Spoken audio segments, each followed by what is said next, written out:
Olá, pequeno empresário, começando mais um episódio da série Impactos e Oportunidades em meio à crise Covid-19. Nós sabemos que a crise ela impacta de forma bastante diferente os vários segmentos da economia. Tem alguns segmentos que foram profundamente atingidos por essa crise toda, tem alguns que foram mais ou menos atingidos e outros que foram poucos atingidos.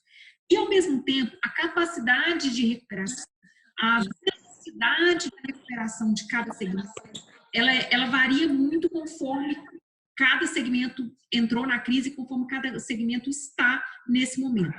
Por causa disso, nós resolvemos gravar semanalmente esses vídeos, cada semana com um segmento diferente, trazendo 2 participantes para falar como é que eles estão se virando em meio a essa crise, o que eles estão percebendo de dificuldade, o que eles estão percebendo, inclusive, de oportunidades em meio a essa crise. Nessa semana, nós vamos falar do segmento advocacia. Para isso, eu convidei 2 advogadas de cidades completamente diferentes para a gente entender um pouco mais o que é que está acontecendo, o que elas estão passando. A nossa expectativa é que a gente possa contribuir com insights, com considerações para os pequenos empresários desse ramo de advocacia e para outros empresários também que, de repente, estão pensando em buscar algum advogado nesse momento ou não. Então, assim, nossa intenção é essa, é contribuir com vocês para que, nesse momento, estejamos juntos e possamos nos para sairmos dessa o quanto antes. Então, para começar, eu gostaria que a Rafaela se apresentasse. Boa noite. Primeiramente, eu gostaria de agradecer pelo convite, por essa oportunidade de estar falando com vocês, para demonstrar um pouquinho do mundo jurídico, como está nessa pandemia e contribuir de alguma forma com a população em si, né, pelos clientes da Gestaf. Bom, meu nome é Rafaela Arraes, eu sou advogada pela Seccional Goiás, subseção Goiânia, milito não somente na comarca de Goiânia, mas como em vários interiores do estado de Goiás. Sou especialista em direito civil e direito do trabalho e na civil eu atuo mais com assessoria empresarial e no direito do trabalho meu foco principal são os trabalhadores. Presente, por favor. Oi, boa noite. Primeiro agradecer, né, pelo convite, tá? É uma honra estar aqui falando com vocês, com o seu público. E meu nome é Natália Lacerda, eu atuo em Conselheiro Lafayette, Minas Gerais, mas tenho atuado na área do direito digital e com especialização em lei geral de proteção de dados. E como é uma área muito abrangente, né, é uma área muito online, digamos assim, então a minha atuação tem sendo bastante através de atendimentos online, né, então a gente acaba ampliando um pouco aí esse leque de atendimento, eu não fico tão presa só na minha cidade, né. E o direito digital, né, como um todo, nesse momento de crise, ele cresceu bastante, porque as empresas começaram a migrar para o online, né? Mas, ao mesmo tempo, o impacto financeiro dificulta um pouco o acesso à advocacia, né? Então, a gente está ainda observando e acompanhando esses impactos aí para a advocacia digital. O que você observou, Natália, de mudou? Assim, a gente está, pelo menos aqui, há 2 meses. Algumas empresas estão literalmente de portas fechadas, outras em home office. Muitas coisas mudaram ao longo desse tempo. Cada um tem uma realidade, tipo, clientes cancelaram contratos ou clientes que estavam para fechar, não fechar. O que mudou na prática na sua vida nesses últimos 2 meses? E o que você vê como que está o segmento mesmo, assim, quem trabalha com advocacia hoje está como? Assim, até para eu entender também de que ponto nós partimos. Olha, inicialmente, né, eu imaginei que não teria um impacto tão grande diretamente no meu escritório, em razão dos processos online, né, porque hoje a maioria dos processos são todos através do computador, a gente consegue já resolver uma série de questões. Mas aí veio a questão da suspensão dos prazos, né? Então, as audiências foram todas desmarcadas, o fórum não funciona, né, só para casos específicos. E, enfim, gerou um certo tumulto aí, porque a gente não estava esperando, né, Camila? Um dia eu estava atendendo o cliente, fechei minhas portas e no dia seguinte já não voltei mais.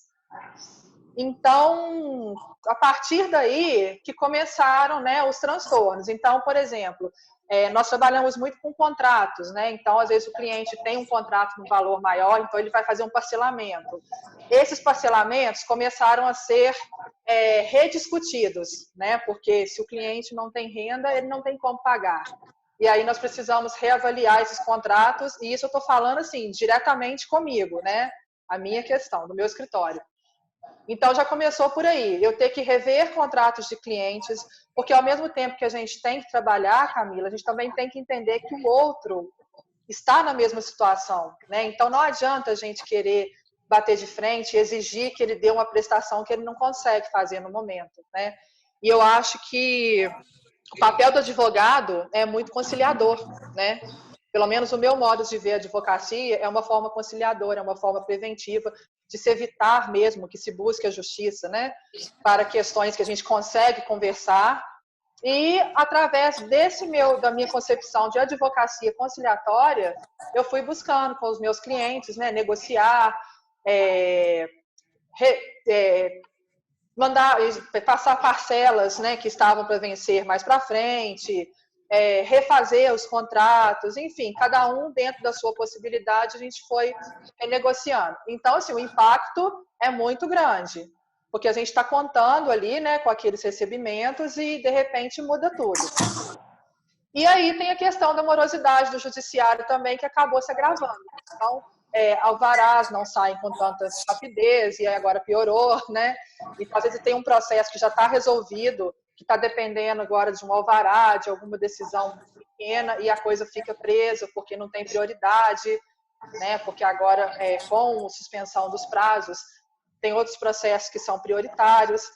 Enfim, aos pouquinhos a gente vai percebendo como que os impactos vão só se acrescentando, né? A cada dia de não funcionamento do fórum, a cada dia de suspensão de prazo, a cada dia de escritório fechado, a gente consegue perceber um impacto diferente.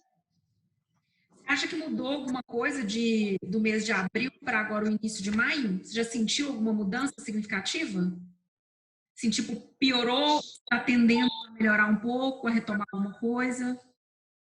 Olha, Camila, com relação aos clientes, a gente tem aí um universo de situações, tá? Porque eu tenho empresas, né, por exemplo, que eu auxiliava, que hoje estão praticamente com as portas fechadas, sem receita, né, sem saber como fazer, tentando se equilibrar para não fechar. E a gente tem clientes, ao mesmo tempo, que são de serviços essenciais e que mantiveram o funcionamento, mas a receita diminuiu bruscamente porque não tem público, né? E aí já é um outro caso. Então, assim, eu percebo que o que tem agravado é o desespero das pessoas. E muito em razão, não sei se a doutora Rafaela vai concordar comigo, né? Muito em razão da falta de buscar uma informação, né? Às vezes as pessoas no desespero acham que o advogado é caro, né? Que uma orientação é cara e acabam fazendo as coisas, atropelando as coisas. E aí eu estou percebendo, pelo menos aqui, né, na região, na minha área, um desespero maior, porque o tempo está passando, né? As coisas não estão acontecendo da forma que gostariam, porque todo mundo esperava uma reabertura, né, mais rápida, e estão aparecendo mais casos, então, quer dizer, está na contramão, né, da intenção deles, e aí algumas pessoas estão realmente metendo os pés pelas mãos, tomando atitudes que estão causando dano reputacional à empresa, né, porque do outro lado tem o consumidor ali prestando atenção no que eles estão fazendo. Então eu tenho percebido que está piorando um pouco, sabe, em razão desse desespero, dessa postura desesperada mesmo do empresário. E você, Rafaela, como que foi? O que te impactou? Como que foi receber a notícia para fechar? O trabalho continuou, não continuou? Como é que está sendo aí em Goiás? Então, não está muito diferente da de Lafayette, né? O que a doutora pontuou. O que assim, não sei se foi todos os estados foram a mesma data, mas aqui no estado de Goiás, no dia 16 de março, o presidente do TJ deu um decreto onde tudo iria paralisar, suspender as audiências, o atendimento ao público e o advogado. Então, como a doutora pontuou, hoje o nosso judiciário é todo eletrônico, é tudo pelo PJE ou pelo ProJude, tudo sistema eletrônico. Então, assim, suspender as audiências. O nosso judiciário, por si só, já é muito moroso. Então, você pensa, nossa, até redesignar, voltar, já é um grande prejuízo. Mas, no primeiro momento, o judiciário estaria funcionando. Ou seja, os servidores, inclusive, estariam trabalhando dentro do próprio judiciário, dentro da própria unidade. Então, para nós, houve um impacto, sim, mas não foi um choque tanto, porque o prejuízo seria somente pelas audiências e pelo não atendimento, porque, infelizmente, hoje, embargos auriculares, sei lá, falar com o juiz e despachar é muito importante para o papel do advogado. Quando foi dia 19 de março, né, 3 dias após, o CNJ determinou que os prazos processuais se tornassem suspensos. Aí isso foi o nosso choque. Porque se não tem prazo, não tem andamento processual. Pode até dar uma sentença, terminar um processo, mas tem que esperar o prazo do trânsito julgado. Então, aí houve o nosso desespero. E, infelizmente, nós não acreditávamos que o sistema de home office ia funcionar. E, assim, no estado de Goiás, até que realmente teve um andamento processual, a gente não pode nem dizer quanto a isso.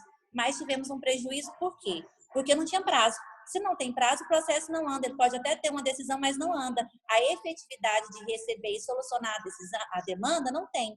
Então, houve esse impacto de forma brusca para nós, operadores de direito. E no segundo ponto, como a doutora falou, é muito desespero, e as pessoas muitas vezes pensam dessa forma mesmo, não vou constituir um advogado, não vou procurar uma ajuda, porque vai ser muito caro, a gente não tem condições. Só que o modelo da advocacia está mudando, já vinha mudando antes dessa crise e agora está mais ainda, que é a advocacia preventiva. Então, quem está nos procurando, muitas vezes a gente dá apenas uma assessoria buscando aquele cliente lá na frente. A gente tem todo o prazer, eu pessoalmente, tenho todo o prazer em elucidar as dúvidas, em ajudar, em orientar o que for possível. Mas, infelizmente, nesse momento de crise, a maioria das pequenas empresas, que é o que a gente está mais demandando aqui, ela tem um receio de buscar uma ajuda de um profissional qualificado para ver qual seria a melhor medida a ser atuada. E isso nos diminui a nossa quantidade de trabalho. Há uma redução brusca da nossa receita, uma redução brusca do nosso trabalho em si, né? Você falou que não acreditava no home office, mas tá funcionando, então? Nós operadores de direito sempre costumamos questionar o judiciário da sua morosidade. Eu tenho que ressaltar, como falei no início, eu milito não só na comarca de Goiânia, mas como em alguns interiores do estado de Goiás, e o sistema de home office funcionou. Muitas sentenças foram proferidas, muitos despachos, os processos andamentaram sim. Porém, é o que eu disse anteriormente, não tem prazo. Então, ele andamenta, mas o prazo estava suspenso até segunda-feira, que foi até dia 4, né? Aqui no estado de Goiás ficou suspenso, primeiramente. No dia 16 deu o decreto, que ficaria suspenso de 17 de março a 17 de abril as audiências, os atendimentos ao público e os advogados. Depois, dia 19, o CNJ baixou um decreto, sancionou, né, que estaria tudo suspenso, os prazos processuais até dia 30 de abril. Aí, então, agora que voltaram a contar os prazos. Ou seja, se a gente teve uma sentença, a conclusão de um processo, uma decisão favorável a nós, por exemplo, dia 15 de abril, ela só começou a contar o prazo para o trânsito julgado agora, dia 4 de maio. Camila, eu queria só complementar um pouquinho essa sua pergunta, né? Porque quando você perguntou se a questão do home office tem funcionado, realmente tem funcionado muito bem com relação ao judiciário. Mas, no interior, eu percebo muita resistência do público em ter uma reunião com um advogado ainda online, sabe? Algumas pessoas ainda têm essa resistência, eles querem ir ao seu escritório, eles querem conversar com você. Então, eu não sei se, né, em capitais, em cidades maiores, isso faz alguma diferença. Mas no interior, eu senti um pouco de resistência inicial, principalmente, de trazer esses atendimentos para o online. Mas é resistência com o cliente, não do... Com o cliente, não, claro. Com o Poder Judiciário... O home office que a Rafaela colocou foi de, tipo, os juízes e o pessoal do fórum. Sim, sim. Os processos... O nosso trabalho, a gente consegue dar andamento nele em casa perfeitamente. A gente pode anexar as petições, fazer todos os pedidos, receber as intimações. Quanto a isso, não tem problema algum. A resistência é com relação ao cliente aceitar ter um contato com o advogado, entende? Fazer uma videochamada, né? Eu não sei se a doutora tem essa dificuldade também, mas a gente tem tido aqui algumas resistências. Um pouco, doutora, assim, mas quando houve essa paralisação, todos os clientes, maior parte deles, né, nos comunicaram via WhatsApp, telefone, como que vai ser? Agora que o meu processo não vai andar mais, porque infelizmente nosso judiciário é muito moroso, né? Então, assim, eu falei assim, aí o que a gente passava para ele? Olha, ele vai trabalhar em sistema de home office, os juízes vão estar despachando, os servidores vão estar andamentando os processos, mas é tudo muito novo, a gente não tem como saber como sairia. E assim, foi até assim, eu me surpreendi pelo resultado desse home office, porque realmente nas comarcas onde eu atuo, teve um andamento. E aqui os clientes, assim, nós advogados não tem muito aglomeração.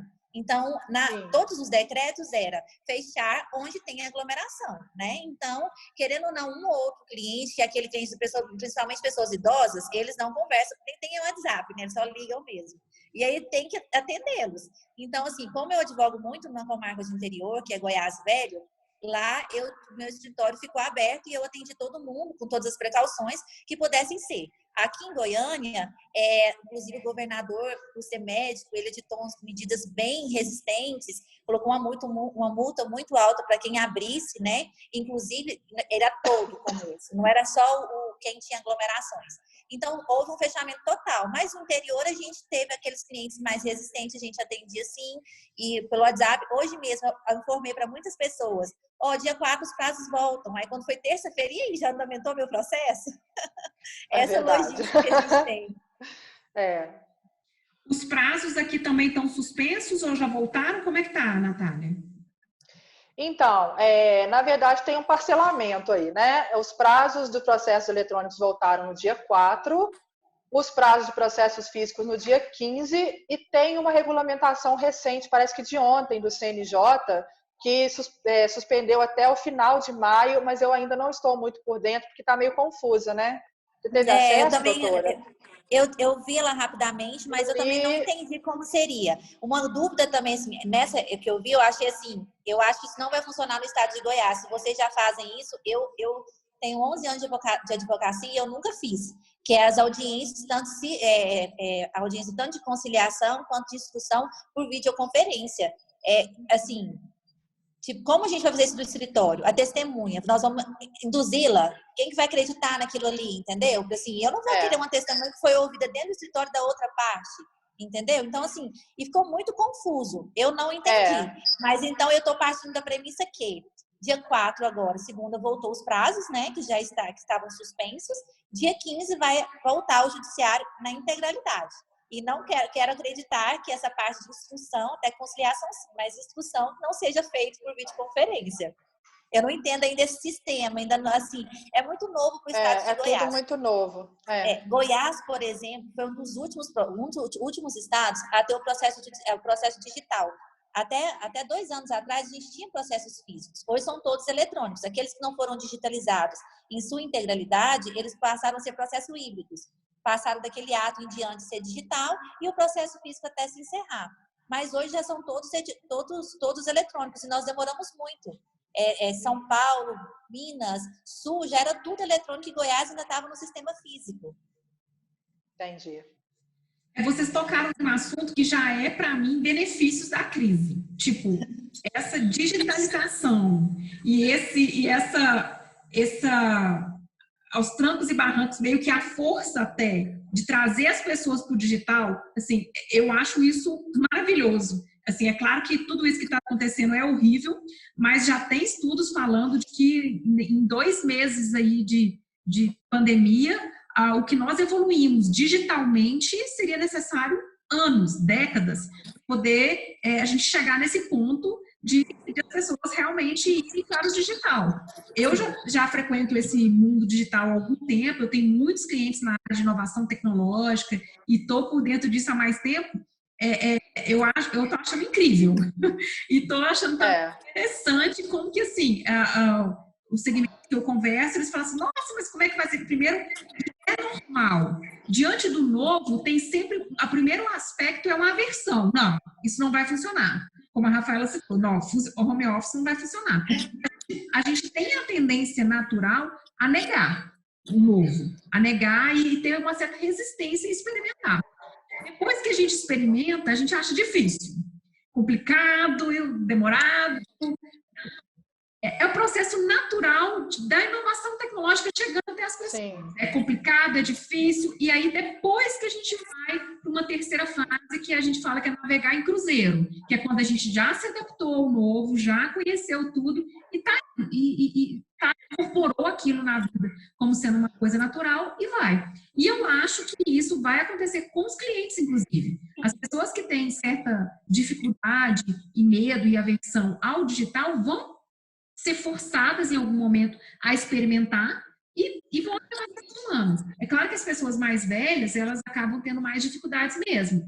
Mas tem pessoas, no interior, eu concordo com a Natália sobre isso. Eu tendo algumas pessoas em Conselheiro Lafayette, mas meus clientes em Belo Horizonte e São Paulo, e é nítida a diferença da cabeça das pessoas que estão no interior para quem está em Belo Horizonte, para quem está em São Paulo. Só que as coisas, acho que aos poucos, elas vão chegando. E as pessoas vão ter que se acostumar com esse novo que está vindo aí, porque está vindo e vai vir cada vez mais forte. Para fazer uma ênfase aí do mundo jurídico, ficamos o tempo todo no papel, né? Há 2 anos só que o judiciário goiano, há 2 anos e pouco, está completamente no eletrônico.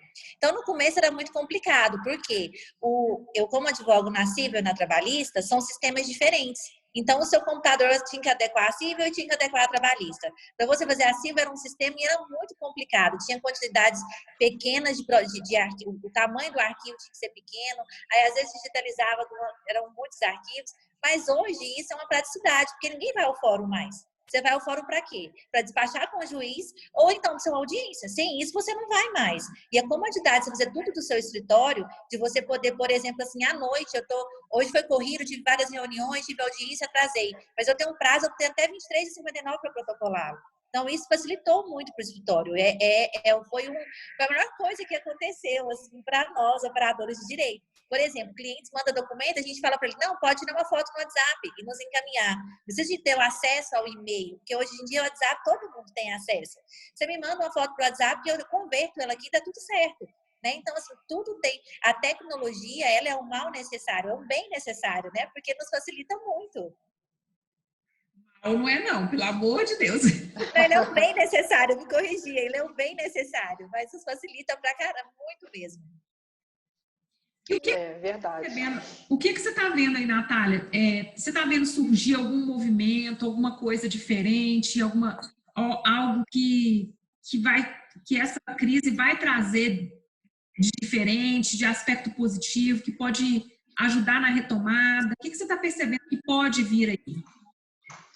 Olha, por enquanto, como eu falei lá no início, né? Por enquanto, o que eu estou percebendo é muito desespero ainda. Eu não estou vendo muitas pessoas focando nas soluções, né? Então, isso assim, claro que não é todo mundo. Muita gente está fazendo muita coisa legal aí, tem muita gente que migrou para o online e está se dando muito bem, mas a grande maioria eu ainda percebo esse desespero.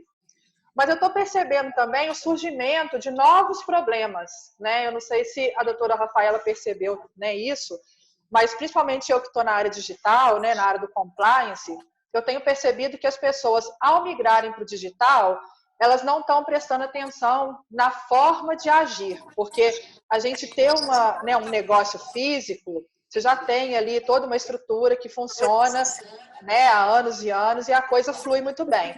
Quando você vem para o digital, você tem que ter um determinado comportamento que no físico não permite.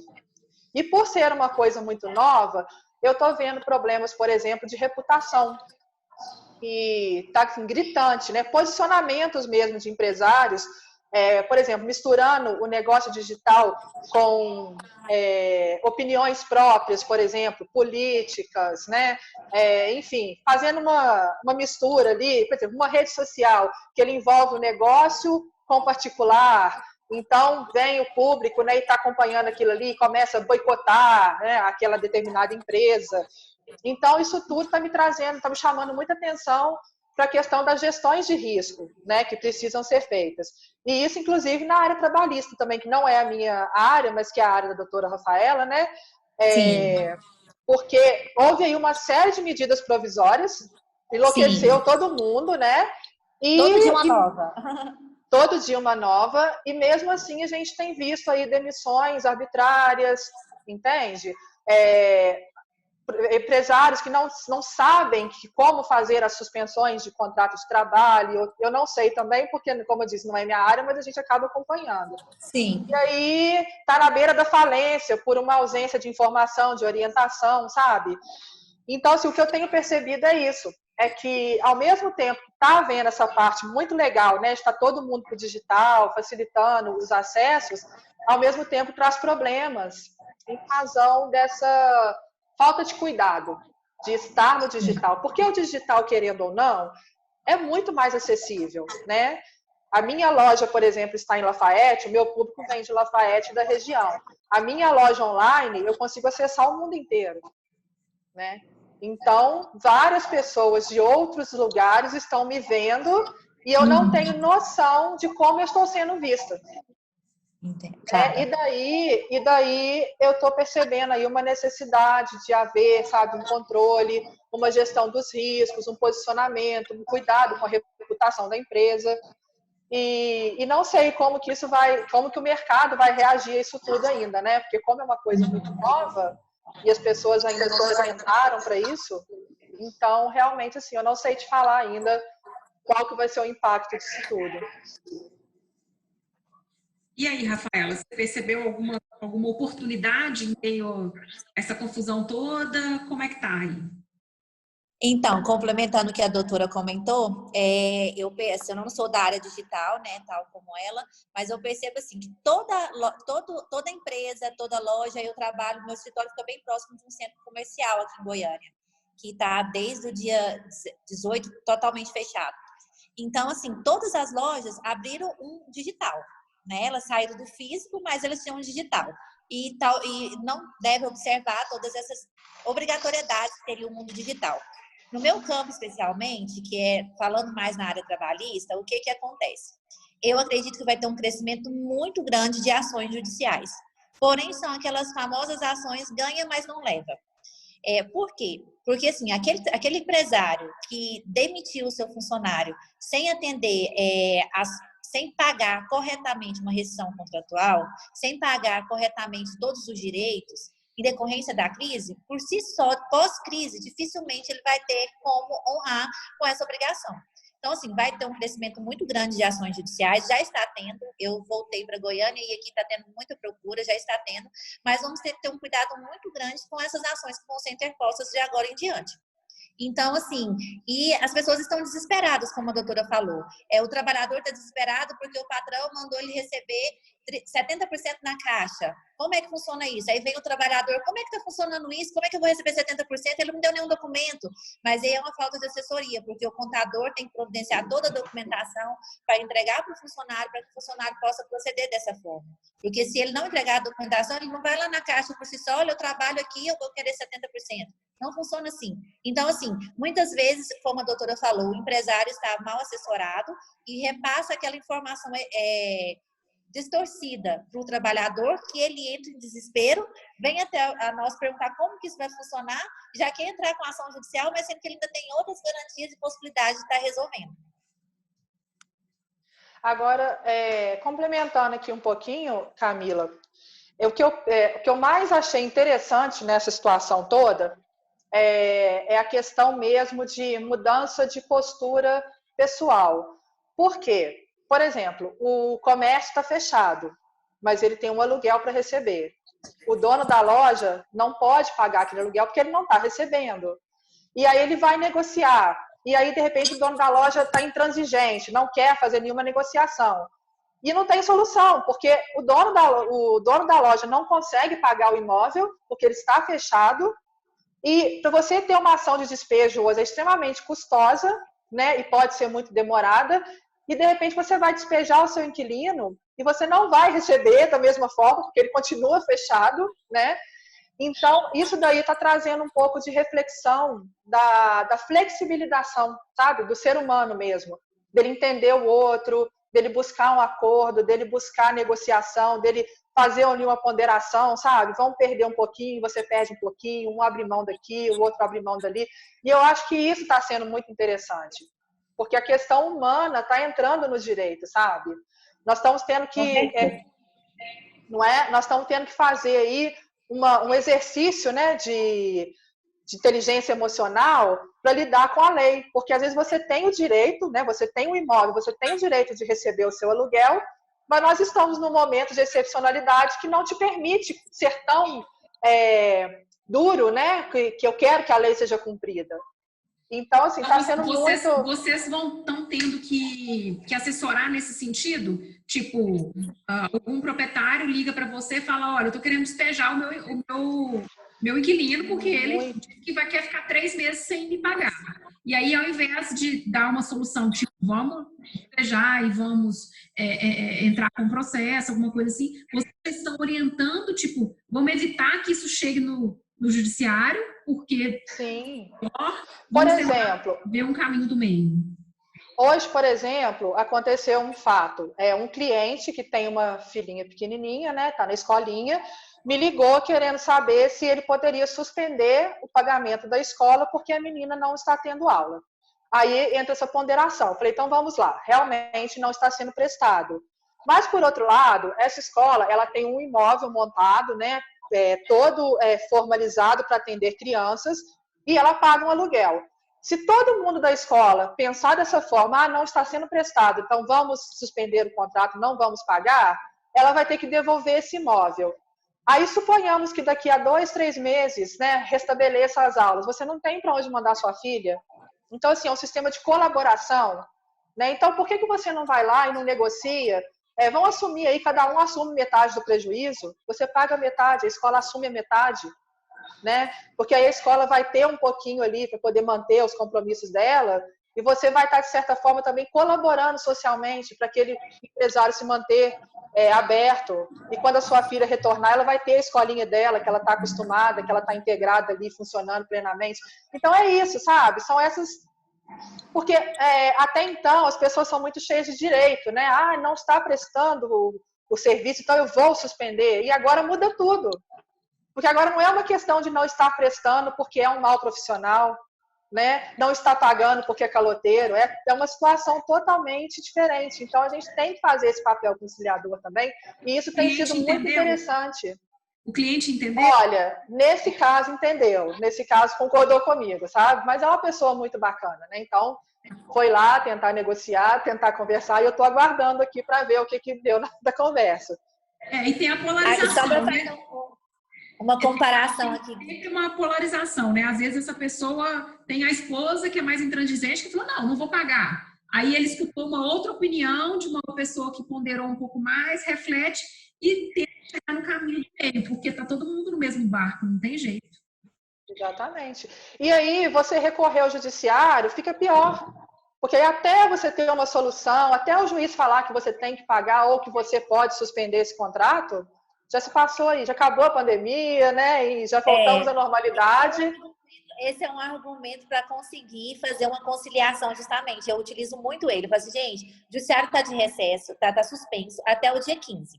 Então, se não for medida de urgência, mesmo sendo medida de urgência, às vezes essa liminar você não vai conseguir ela agora. E se voltar às aulas, o que você vai fazer? Vai suspender? E é um ônus também. A gente também tem os nossos honorários. As custas processuais, por exemplo, no estado de Goiás, é uma das mais caras que existe no país. E você tem que provar a sua... não é porque está nesse momento de pandemia que você vai ganhar necessariamente a sua isenção de custas processuais. Porque hoje, de acordo com o novo CPC, você tem até o parcelamento legal. Então, todos os juízes... Acabou esse negócio de assistência judiciária. Só você provar, de fato, a miserabilidade. E fora isso, você vai mandar fazer o parcelamento legal. Então, até você conseguir esse custo, você paga 300 na escola mensal, você paga uma outra questão. Aqui no estado de Goiás, o que as escolas estão fazendo? Eu já atendi vários clientes nesse âmbito. Elas estão concedendo desconto de 30%, porque as aulas estão sendo online e as atividades estão fazendo. Mas algumas escolas, eles já têm um procedimento seguinte: quem paga em dias até o 5º dia útil, ela já tem um desconto de 20%. Então, está voltando ao valor normal. Aí, é muito fluxo de clientes. Fala assim, não, mas eu quero esses 30% em cima do valor que eu pago. E não os 30% em cima do valor que quem não paga no dia normal. Aí, vem esse seu lema, não, eu não vou pagar e vou demandar judicialmente. Aí, a gente parte para fazer conta. Vamos fazer conta? Você vai gastar isso de uma ação judicial, os honorários seriam isso, mesmo sendo parcelados, existe um pagamento depois. O que muitas pessoas não estão observando é justamente isso. estão fazendo muitas coisas agora para evitar, só que lá no futuro, uma hora vai acabar e uma hora vai ter que voltar. Vai voltar, esses pagamentos vão ser devidos e vai virar uma bola de neve. Então, precisa ter muita cautela em tudo que faz agora, porque não adianta suspender agora, porque esses vão ser cobrados futuramente, o preço vai vir futuramente. E você falou aí, vai voltar? Eu vou aproveitar e fazer uma pergunta. Quanto tempo isso ainda dura? Qual que é o feeling de vocês para a gente... a gente nem usa mais essa palavra voltar ao normal, né? Porque a gente não sabe o que é esse que está por vir. Mas quanto tempo ainda vocês acham que dura isso? O que vem depois? Como é que está isso? Eu vejo assim que esse ano vamos ter um ano muito complicado. Até o final do ano não vamos conseguir chegar à normalidade. Normalidade para o judiciário é retorno dos prazos processuais, retorno das audiências e retorno funcionando normalmente. Isso vai acontecer, está com previsão, né? Previsão de ocorrer agora dia 15 de maio. Mas no estado de Goiás, o governador já está havendo boatos que o governador vai dar um novo decreto que vai mandar fechar tudo de novo. Não sei se isso procede. Se mandar fechar tudo de novo, dia 15 não volta. Então, para nós juristas, o que é voltar tudo ao normal? Voltar os prazos normais, voltar ao atendimento, audiências e andamento processual. Porém, a dificuldade de novos clientes, a dificuldade de receber desses clientes, a dificuldade de ter uma efetividade. Porque não adianta você ter a sentença e você não conseguir receber o seu crédito. Então, isso vai demandar um bom tempo. Eu acredito que lá para outubro, novembro, já vamos começar assim, estar na normalidade. Eu tenho fé. Eu acho também que 2020 é um ano perdido, né? Porque por mais que as coisas retornem, restabelecer, né, a normalidade, como a doutora falou, as pessoas voltarem a ter poder econômico para contratar, né, e pagar e cumprir as sentenças, eu acho que ainda vai levar um tempo. E eu não sei como que está em Goiânia, né, a questão dos casos, como que estão sendo contabilizados, mas aqui em Lafayette eles têm crescido. Não assustadoramente, né, mas de um em um, cada dia chega um resultado novo, cada dia se confirma um caso. Então, assim, não tem muito como prever, porque, de repente, a gente pode ter aí uma explosão de casos e a coisa ter que recuar novamente, né? Então, acho que é tudo muito imprevisível. A minha esperança também é que até o final do ano a gente já esteja aí começando a enxergar uma luz no fim do túnel, que as pessoas já estejam voltando ao trabalho, já estejam, né, conseguindo se reequilibrar, que as empresas estejam conseguindo, né, restabelecer financeiramente e que a gente consiga entrar em 2021 de outra forma, né? Mas, infelizmente... Mas isso é uma esperança, né, que a gente tem, mas eu não tenho, assim, não sei te falar. Essa questão do... É tudo muito novo, né? A gente não tem... Nunca aconteceu isso, né? Crises acontecem sempre, mas nunca de uma paralisação total, dessa reclusão, de fechamento, de ver tudo parado, tudo fechado. Logo nos primeiros dias que foi o fechamento, passava-se muito São Paulo, né? Porque São Paulo é uma loucura, né? Então, passava-se São Paulo totalmente deserta. E assim, acho que isso nunca foi visto isso, nunca ocorreu isso na história. Então, qualquer coisa que vir a acontecer é novo para nós. Verdade. Mas ouvir vocês falarem final do ano já é uma coisa que mudou muito, porque quando tudo fechou, ninguém esperava, todo mundo pensava, isso vai durar 15 dias, no máximo um mês. Hoje as pessoas já estão assim, nossa, vai até o final do ano, nossa, igual por exemplo, será que vai ter carnaval ano que vem? Né, assim, a aglomeração ainda vai durar, a gente só vai estar liberado, vamos dizer assim, para algum evento tipo um carnaval, quando tiver a vacina. Porque o risco é altíssimo. Então, parece que as pessoas agora também já estão com essa perspectiva de que são muitos meses mesmo. E você tocou, Natália, sobre a questão daqui de Lafayette, e eu acho que não é só Lafayette, é Minas. Os nossos números em relação a São Paulo é infinitamente desproporcional. Eu tenho clientes em São Paulo que eles estão, assim, super falados, amedrontados, e tem parentes, tem amigos no hospital que morreram. uma realidade muito diferente da nossa. Quando eu converso com eles, eu sinto a grande diferença de como nós vemos os casos e a doença aqui e como eles estão vendo lá. Eu tenho a sensação que, por exemplo, em Minas, eu acho que isso não é Lafayette, que isso é Minas, a nossa quarentena vai durar muito mais que São Paulo. Nós entramos na quarentena mais ou menos na mesma época que São Paulo, quando São Paulo explodiu. É claro que no interior, eu tenho clientes no interior de São Paulo também, que a situação está estilo a nossa aqui. Então, no interior de São Paulo, a situação não é tão problemática quanto mas eu tenho a sensação de que a nossa quarentena vai durar muito mais tempo do que São Paulo. Assim, eu vejo isso também, Camila, porque é um efeito interessante, né? Eu acho que nós entramos em quarentena, especialmente aqui em Lafayette, de uma forma muito antecipada. Nós antecipamos muito o problema, porque até então não tinham casos aqui conhecidos, né? E aí, o que acontece? Isso fatalmente evitou uma proliferação do vírus, porque muitas pessoas se recolheram, né, antes de ter uma explosão de contaminação, e eu acho que isso, de certa forma, contribuiu. Só que, ao mesmo tempo que contribuiu, gerou uma sensação de segurança para as pessoas voltarem para a rua. Porque aí elas pensam assim, olha, se não está tendo caso, é porque não tem a doença, nós estamos seguros, então vamos para a rua. Então aí é que eu acho que começa o perigo, porque aí as pessoas estarem flexibilizando, estarem mais seguras, vai acabar gerando um aumento dos casos, justamente porque eles estão agora, deixaram de ficar em alerta, né? E isso é um fenômeno interessante, porque uma coisa que nós poderíamos estar evitando, a gente acaba empurrando para acontecer, né? Porque houve lá atrás o início do isolamento social antecipado, em que nada ocorreu, e aí as pessoas acabaram relaxando um pouco. Na verdade, demorou fazer esse isolamento, né? Porque, assim, a primeira medida que o Brasil tomou foi dia 6 de fevereiro, onde o presidente promulgou uma lei, que é a Lei 13.979, determinando as medidas preventivas para não expansão.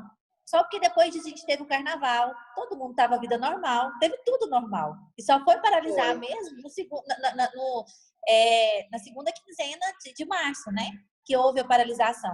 Se talvez desde aquela época houvesse essa paralisação, hoje talvez estaríamos mais tranquilos. Ou não, né? Não tem como prever. E eu tenho visto, né, relatos aí na mídia, né, de pessoas que no início não acreditavam, né, que era realmente grave e desdenharam da doença e foram para a rua e adquiriram a doença e perderam parentes e ficaram mal e hoje estão aí levantando a bandeira, né, do fique em casa. Então, assim, é muita coisa interessante, né, Camila? Se a gente for discutir aqui, eu acho que nós vamos ter que... Com certeza. A grande palavra, assim, a palavra que a gente pode dizer hoje é incerteza. Nós não sabemos de mais nada. A gente não sabe o que vai ser semana que vem, a gente não sabe... assim, quando a gente olha para o final do ano, a gente pensa assim, final do ano como se fosse daqui 10 anos, porque a quantidade e a velocidade do que pode acontecer até lá e tudo que pode mudar até lá... Então, esse talvez seja a grande ansiedade, os grandes impactos que causa do ponto de vista psicológico nas pessoas é esse, assim, é olhar para frente e não conseguir saber onde que está pisando e o que vem por aí. Verdade. Mas, enfim, eu gostaria de saber, assim, o que nesse momento vocês gostariam de deixar como uma mensagem para o pequeno empresário que está enfrentando problemas. Vocês colocaram aí que vocês percebem que tem receio em procurar vocês, né? Assim, até por, às vezes, medo de um custo muito alto. As pessoas têm muito esse pré-conceito, no sentido de fazer um conceito antes de conhecer mesmo. Tipo, às vezes a gente vê uma loja muito bonita e fala, nossa, não vou nem entrar, porque deve ser caríssimo. Então, assim, qual que é o que vocês querem passar de mensagem para o pequeno empresário nesse momento? De contratar advogado ou não? E como que eles teriam acesso como é que está funcionando isso com vocês hoje em dia? Vocês têm oferecido mais em conta, vamos dizer assim? Eu vou fazer o papel aqui do pequeno empresário que tem vontade, às vezes, de procurar um advogado e não tem coragem. Fala, eles vão me enfiar a faca, eu não vou conseguir pagar, eu não estou conseguindo pagar o que eu tenho aqui, me dirá arrumar mais um custo. O que vocês gostariam de falar para esse pequeno empresário? Infelizmente, a nossa classe, a gente tem a OAB, né, não permite a gente fazer publicidade. Acho que nós somos a única profissão que é proibido fazer qualquer tipo de publicidade. Inclusive, as nossas marcas, as nossas placas, elas têm que ser forma não expansosa, né, explosiva, e tem que ser uma coisa mais discreta e requintada, né? Digamos assim. Então, a gente A OAB fala isso, que tem que ser requintada? Não é requintada, desculpa. Doutora, você lembra o termo como está no Código de Ética? Parece que é sóbrio, não é? Sobriedade, alguma coisa assim? Não é requintada, é sóbria, alguma coisa nesse sentido.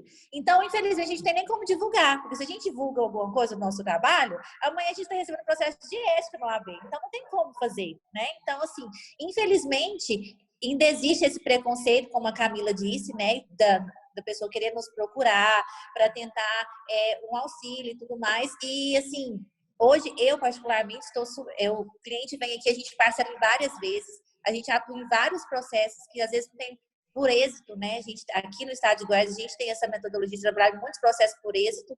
Então, a busca do advogado tem que mudar essa metodologia. E como eu falei no início, já está mudando, graças a Deus, para uma política de uma advocacia preventiva. E com essa crise, eu acho que vai mudar cada vez mais, porque eles vão ter que nos recorrer. É tipo aquilo assim, se não procura um profissional agora, o barato sai caro, porque ele vai tentar fazer medidas que às vezes não são das formas legais, não é o modo correto de fazer, e depois vai ter um prejuízo ainda maior lá na frente. Verdade. Mas, perdão. Camila, o que eu acho interessante, né, nessa situação toda é que, às vezes, a resistência é tanta que não se busca nem informar se cabe no bolso ou não, né? Já cria, como você falou, da loja. Pagar. Você olha para a loja e fala, não vou nem entrar, né? Então, assim, nossa, não vou procurar um advogado. E hoje, o que acontece? Eu penso que este é o momento de procurar um advogado, porque o momento de negociação é agora. É agora que você consegue melhores condições, é agora que você consegue um bom contrato, porque estamos todos buscando, né, se reequilibrar, se manter no mercado.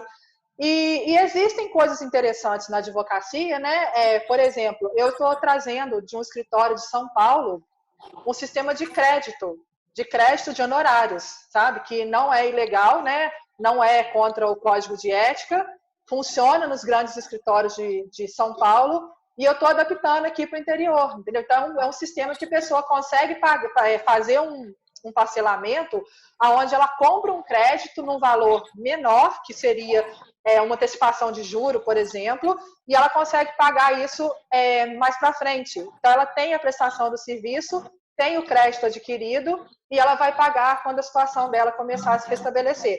Claro que esses contratos são feitos com garantias, né? Doutora, depois se a senhora quiser, eu te passo a dica aí, claro. offline. Com Isso certeza. são coisas que, como a doutora falou, a gente não pode fazer uma propaganda, né? Mas se a pessoa procura, ela vai saber que existem essas possibilidades, né? E estar aqui falando é uma oportunidade também da gente mostrar para essas pessoas que tem caminhos, que não é necessariamente você chegar no escritório e levar uma facada, né? Que é o que as pessoas pensam. Então, a mensagem que eu queria deixar é essa, né? Se não deixe para pagar pelo prejuízo, né? Previna o prejuízo. Porque por mais caro que o seu advogado cobre por esse trabalho preventivo, ainda é bem mais barato do que pagar na justiça. Isso eu tenho certeza. Então, o recado para o pequeno empresário seria assim, dê o benefício da dúvida, né? Se você tem alguma questão, tem algum problema, e acha que precisa de ajuda para isso, procure a pessoa. Ninguém vai cobrar por uma conversa para te dar as possibilidades. E aí, com essas possibilidades, você avalia se você tem condição de fazer isso agora, se não tem, se é isso. Mas pelo menos você está com as cartas ali na mesa, as possibilidades ali na mesa, e vai. Se você optar por não contratar um serviço de uma consultoria de advocacia ou qualquer outro serviço que seja, você vai estar optando de uma forma consciente. Não eu acho. Porque hoje em dia a gente não pode achar mais nada. Está tudo de pernas para o ar. Está tudo completamente diferente do que estava. Então, assim, se você dê o benefício da dúvida, procure algum advogado, algum amigo, procure referências. Várias empresas que já contam com uma advocacia mensal. Eu tenho clientes aqui que pagam um advogado mensalmente, e aí é meio que um seguro, né? Tem meses que eu nem uso advogado, mas tem mês que eu vou demandar um pouco mais, e aí já tá lá na conta. Então, acaba sendo assim, eu pago todo mês um valor pequeno, que eu coloco ali, e tá no meu custo fixo, igual o plano de saúde. Mas, a gente está pagando até e rezando para não ter que usar, porque é interessante até que não use, porque é sinal de que não está tendo tantos problemas. Então, assim, às vezes falta mesmo informação, principalmente para o pequeno empresário, que muitas vezes tem empresários que empreendem por necessidade, não é por vocação, não é porque viu uma oportunidade, é porque não está tendo mesmo alguma outra, ou ele empreende, ou ele não está arrumando emprego. Então, tem essa pessoa que sai completamente despreparada para o mercado, ela vai sendo estapeada, vai levando tombo atrás de tombo, e outras pessoas falando, às vezes, é realmente o que é importante, necessário para elas verem que tem saída. Então, para tudo tem jeito. Assim, aqui no escritório eu até brinco com uma coisa, eu brinco assim, para tudo tem jeito, até para a morte. O que é isso, Camila? Para a morte? Tem gente falando que está voltando, então tem jeito para a morte também.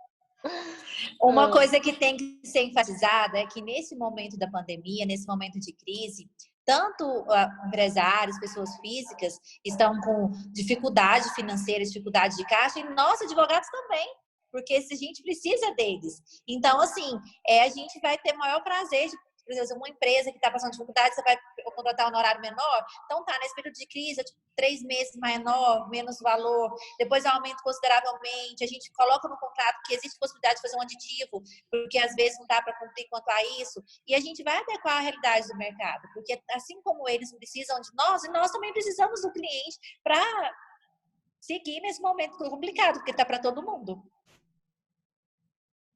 Isso aí. Gostaria de agradecer muito a disponibilidade de vocês, para dar uma palavrinha aqui para os pequenos empresários, que a gente tenha a oportunidade de levar isso para quanto mais pessoas possíveis, que as pessoas entendam a importância de cada coisa e que ajam com calma. Eu venho falando muito isso. O importante nesse momento é ter calma, avaliar todas as possibilidades, buscar ajuda, buscar apoio e só agir quando tiver um pouco mais de certeza. Porque certeza hoje em dia ninguém entende nada, mas calma, né? Muito obrigada pela presença e pela disponibilidade de vocês. Eu que agradeço. Eu agradeço pelo convite, por participar, espero que eu possa ter contribuído, né? São visões totalmente, são praticamente muito parecidas o que está acontecendo conosco aqui em Goiás, com vocês aí, mas são visões um pouco diferentes. E eu agradeço muito pelo convite. Eu que agradeço, gente. Então tá, tchau, muito obrigada mesmo. Tchau, boa noite. Boa noite, até mais. Tchau, prazer.